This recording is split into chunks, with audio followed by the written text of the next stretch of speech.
பிரதமை வளர்பிறை பிரதமை திதி முடியும் நேரம் ஆங்கில தேதியின் முறைப்படி 18ஆம் தேதி மேற்கொண்டு பைரவரை கால பைரவரை வணங்கி வந்துட்டு இருந்தா அந்த என் இனிய காலை வணக்கங்கள். இன்று ஞாயிற்றுக்கிழமை. ஆளும் கிரகம் சூரிய பகவான். சூரிய பகவானை வழிபட்டு ஆயுள் ஆரோக்கியத்தை பெருக்கிக் கொள்வோம். தொடர்ந்து இன்றைய பஞ்சாங்கம் பார்ப்போம். இன்றைய தேதி 17ஆம் தேதி 5ஆம் மாதம் 2026 ஞாயிற்றுக்கிழமை. தமிழ் மாதம் வைகாசி. இன்றைய சூரிய உதயம் 7:02க்கு, சூரிய அஸ்தமனம் 7:18க்கு. இன்றைய தேதி வளர்பிறை பிரதமை திதி முடியும் நேரம் ஆங்கில தேதியின் முறைப்படி 18ஆம் தேதி அதிகாலை 12:11க்கு முடிவடைந்து துவிதியை ஆரம்பமாகும். இன்றைய நட்சத்திரம் கார்த்திகை. கார்த்திகை நட்சத்திரம் முடியும் நேரம் இன்று மாலை 5:02க்கு. அதன் பிறகு ரோகிணி ஆரம்பமாகும். இன்றைய யோகம் சித்த யோகம். நல்ல நேரம் காலை 8:03 11:07 வரை. அதன் பிறகு மத்தியான வேளையில் 12:08 1:10 வரை. அதன் பிறகு 3:12 4:14 வரை. ராகு கால நேரம் மாலை 5:46 7:18 வரை. யமகண்ட நேரம் மதியம் 1:10 2:42 வரை. கூலிகன் மாலை 4:14 5:46 வரை. தொடர்ந்து இந்த சந்திராஷ்டம ராசி பார்ப்போம். சந்திராஷ்டம ராசி இன்று கன்னி ராசி அன்பர்களுக்கு சந்திராஷ்டமம். இவர்களுக்கு அதிகாலை 1:16க்கு சந்திராஷ்டமம் முடிவடைந்து அதே வேளையில் துலாம் ராசி அன்பர்களுக்கு சந்திராஷ்டமம் ஆரம்பமாகும். இன்றைய ராசி பலன் பார்ப்போம். மேஷ ராசிக்கு முயற்சி, ரிஷப ராசிக்கு இன்சொல், மிதுன ராசிக்கு பொறுமை, கடக ராசிக்கு தெளிவு, சிம்ம ராசிக்கு ஓய்வு, கன்னி ராசிக்கு வெற்றி, துலாம் ராசிக்கு எதிர்ப்பு, விருச்சக ராசிக்கு நன்மை, தனுசு ராசிக்கு நிம்மதி, மகர ராசிக்கு ஆக்கம், கும்ப ராசிக்கு பக்தி, மீன ராசிக்கு களிப்பு. சுப ஓரைகள் பார்ப்போம்.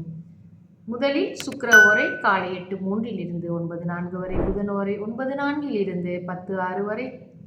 சந்திர ஓரை காலை 10:06 11:07 வரை. குரு ஓரை மதியம் 12:08 மதியம் 1:10 வரை. சுக்கிர ஓரை மதியம் 3:12 4:14 வரை. புதன் ஓரை மாலை 4:14 5:15 வரை. சந்திர ஓரை மாலை 5:15 6:16 வரை.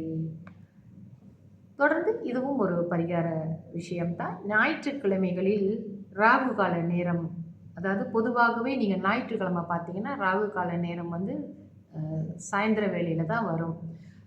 சுமார் ஒரு 5 மணி போல் ராகு கால நேரம் வரும். அன்றைய சூரிய உதயத்தை வைத்து நாம் கணித்து கொள்ளலாம். 5:46க்கு ஆரம்பமாகும். அதிலிருந்து மணி 7:18 வரை ராகு கால நேரம் இருக்கும். அந்த காலகட்டத்திலே கால பைரவரை வணங்க வேண்டும்.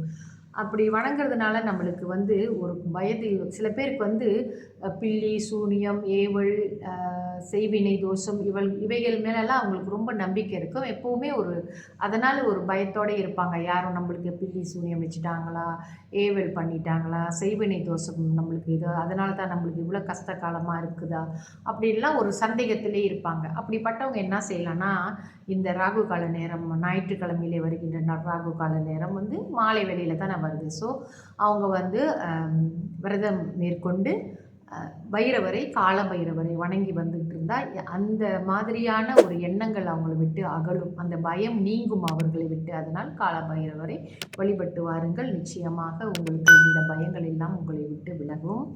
அந்த மாதிரி ஏதாவது இருந்தாலும் கூட அது உங்களை பாதிக்காது. கால பைரவர் உங்களை நிச்சயமாக இந்த மாதிரியான விஷயங்களிலிருந்து உங்களை காப்பாற்றுவார் என்பதை மன உறுதியோடு நம்பி நீங்கள் இந்த பரிகாரத்தை செய்து வாருங்கள். மறவாமல் ஞாயிற்றுக்கிழமையிலே வருகின்ற ராகு கால நேரத்திலே கால பைரவரை வணங்கும் பொழுது இந்த மாதிரியான விஷயங்கள் எல்லாம் உங்களை விட்டு விலகி நல்லவைகள் எல்லாம் உங்களை சேரும். நல்லவர்களோடு பழகக்கூடிய காலகட்டமும் உங்களுக்கு வரும்.